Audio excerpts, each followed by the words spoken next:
अध्यात्म ज्ञान नित्यत्वं तत्व ज्ञानार्थ दर्शनम एतत् ज्ञानमिति प्रोक्तम अज्ञानम यदतोन्यथा।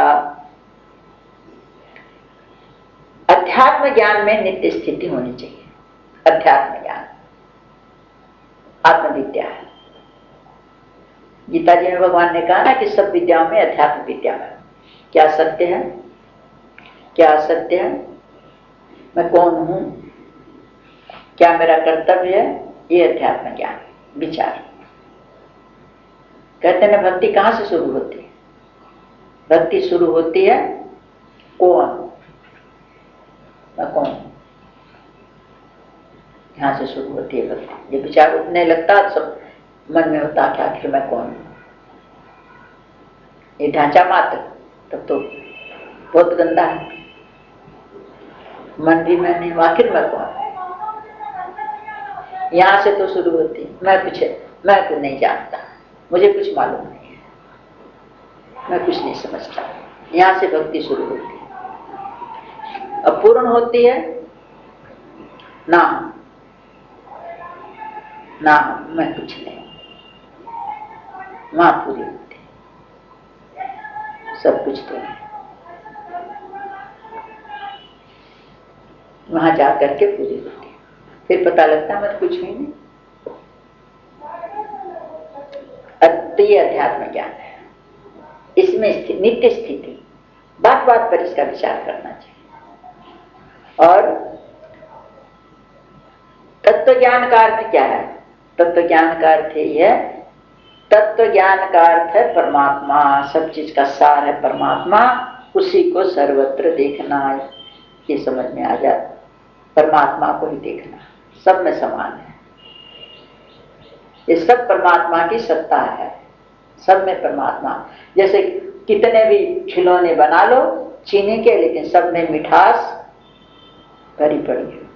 उसी तरह जितना ही संसार है, जड़ चेतन प्राणी पदार्थ, सब के अंदर वही परमात्मा की सत्ता है।